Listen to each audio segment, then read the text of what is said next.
प्लासी की लड़ाई में जितने लोग मैदान में लड़ रहे थे उससे ज्यादा लोग मैदान के बाहर खड़े होकर तमाशा देख रहे थे, लड़ाई का परिणाम सुनने की प्रतीक्षा कर रहे थे। देश के भाग्य का निर्णय होने जा रहा था, मगर उस निर्णय में सारा देश शामिल नहीं था।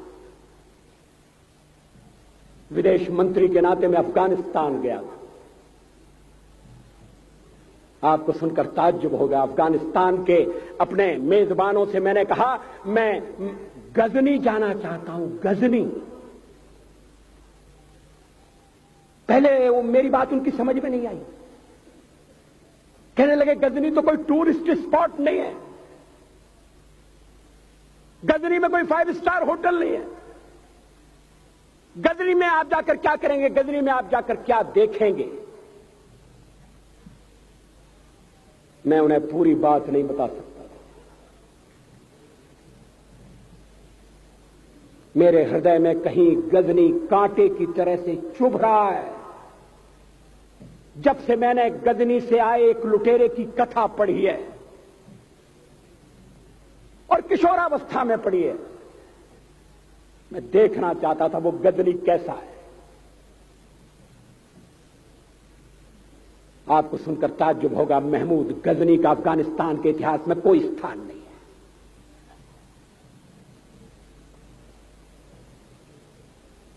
गजनी छोटी सी जगह है, छोटा सा गांव है। कल्पना करिए सैकड़ों साल पहले वहां धूल उड़ती थी, झोंपड़ियां थी, मगर एक लुटेरा लुटेरों को इकट्ठा करता हुआ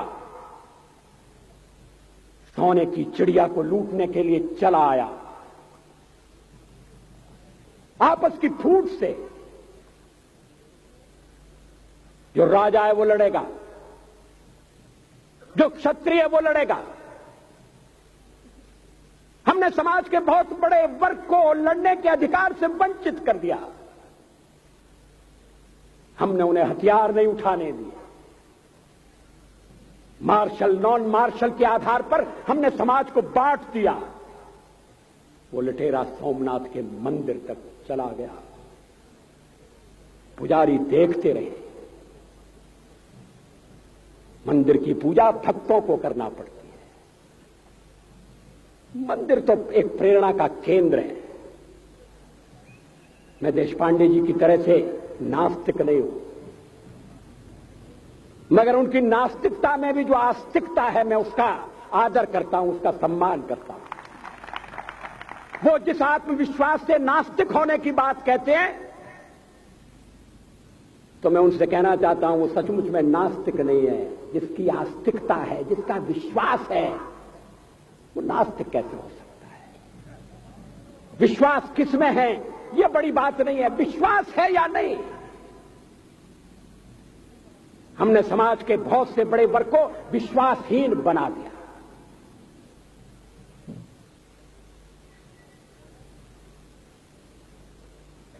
लोगों ने हथियार नहीं उठाए, वेद पढ़ने के दरवाजे बंद कर दिए। इसलिए हम पादाक्रांत हुए। अफगानिस्तान में मैंने एक बात और देखी। मुझे जिस होटल में ठहराया गया उसका नाम था कनिष्क। अफगानिस्तान एक मुस्लिम देश है। मुझे बड़ा ताज्जुब हुआ, मैंने कहा कनिष्क यहां कहां से आया। तो मेरे साथ अफगानिस्तान के विदेश मंत्री थे। मैंने कहा कनिष्क आपका कौन लगता है, कनिष्क से आपका क्या संबंध है। कहने लगे कनिष्क हमारा पूर्वज है, कनिष्क हमारा पुरखा है। He was one of our forefathers. मैंने कहा तब तो हमारे आपके पुरखे एक हैं। अफगानिस्तान के लोगों ने उपासना पद्धति बदली है, संस्कृति नहीं बदली। आज के भारत के परिवेश में यह सुनने के बाद थोड़ा विचित्र लगता है। हमारे यहां तो धर्मांतरण के साथ राष्ट्रांतरण होता है, ऐसा दृश्य दिखाई देता है।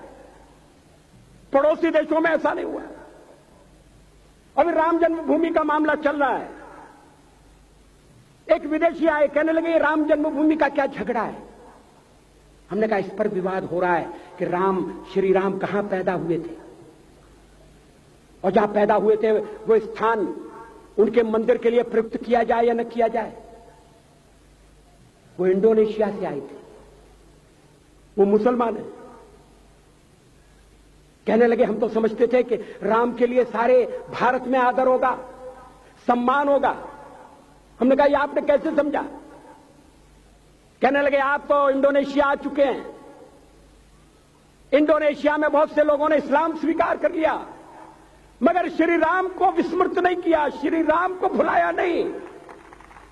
इंडोनेशिया के बाली द्वीप में 1 महीने रामायण की लीला होती है। मैं उस समारोह में जा चुका हूं। उस समय भी विदेश मंत्री मेरे पास बैठे थे। मैंने कहा ये रामायण ये क्या हो रहा है। मैंने कहा एक्सीलेंसी ये मंच पर क्या हो रहा है। कहने लगे एक्सीलेंसी आपको पता होना चाहिए। हमने कहा मुझे तो पता है मगर मैं जानना चाहता हूं। कहने लगे ये रामायण है, ये राम है, ये लक्ष्मण है, ये सीता है। हमने कहा इनसे आपका क्या संबंध है, आप तो मुसलमान हैं। कहने लगे हमारा संबंध बहुत पुराना है, हमारा तब का संबंध है जब हम मुसलमान नहीं हुए थे। थाईलैंड की राजधानी अयोध्या कही जाती है। थाईलैंड के राजा को आज भी राम कहा जाता है। सावरकर जी ने हिंदू राष्ट्र की बात की, हिम्मत के साथ। बुनियादी तौर पर भारत हिंदू राष्ट्र है,